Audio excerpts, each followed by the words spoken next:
جو بیج اپنے چھلکے کو اترنے نہ دے وہ کبھی ایک پھلدار درخت نہیں بن سکتا۔ ہر خوشی کے پیچھے درد، جدوجہد اور مصیبت ہوتی ہے۔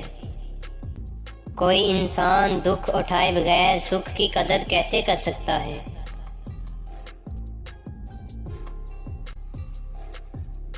دیکھنا یہ ہے کہ ہم نے سفر میں اللہ کو اپنے ساتھ مددگار بنایا ہے یا نہیں۔ اگر ہاں تو ہر منزل آسان ہو جائے گی، اور اگر نہیں تو شیطان ہمارے ساتھ موجود ہے۔ اپنے راز کو اپنے دل میں رکھو، اس سے تم بھی سکون میں رہو گے اور تمہارا راز بھی محفوظ رہے گا۔ کبھی نا امید مت ہونا، اللہ اپنے بندوں کو مصیبتوں سے آزماتا ہے، اور بے شک ہر مشکل کے ساتھ اس کا حل بھی ہے۔ اگر کوئی انسان ہماری وجہ سے پریشان ہے تو سمجھ لیں ہمارے سارے سجدے بیکار ہیں۔ اسلام کے ستونوں کو اپنائے بغیر آپ اللہ کی راہ میں جد و جہد نہیں کر سکتے۔ جو اونچے مقام پر ہوتے ہیں ان کے کندھوں پر آزمائشیں بھی بڑی ہوتی ہیں۔ انسان کی حفاظت دراصل اس کی موت کا مقرر وقت کرتا ہے۔ اللہ اپنی زمین کا وارث اپنے صالح بندوں کو ہی بنائے گا، یہ اللہ کا وعدہ ہے۔ پریشانیاں تو آتی جاتی ہیں اور آتی جاتی رہیں گی، تم بس اللہ سے امید مت ہارنا۔ حق کی راہ پہ چلنے والوں کو میرا رب کبھی تنہا نہیں چھوڑے گا۔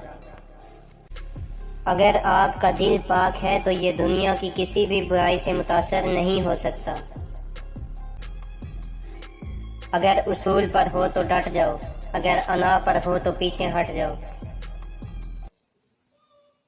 تمام جہان بھی اگر ظالم ہو جائے تو بھی ہم ظالم سے ڈرنے والے نہیں۔ تعلیم ایک قوم کی خوشحالی کے لیے مضبوط ترین بنیاد ہے۔ اگر ہم سمندر بن جائیں تو تمام دریا ہماری طرف بہیں گے۔ پوری امت مسلمہ کا درد ہمارا درد ہے۔ مسلمانوں، تمہاری تاریخ شیروں سے بری پڑی ہے، اپنی تاریخ پر ایک نظر ڈالو۔ اگر ہمیں رہنے کی جگہ میسر ہو جائے تو ہم ان سرزمینوں کو حلال کمائی کا مرکز بنا دیں گے۔ پھر ہمارے پاس دنیا کے بہترین کاریگر، تاجر اور شاعر ہوں گے۔ مجھے موت کا ڈر نہیں، لیکن وہ آخری سانس میرے لیے حرام ہوگا جس سے پہلے میں ہتھیار ڈال دوں۔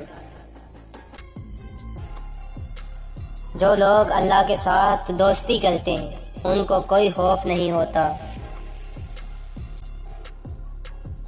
ہمارے اسلاف کی داستانیں بچوں کو سلانے کے لیے نہیں بلکہ مردوں کو جگانے کے لیے سنائی جاتی ہیں۔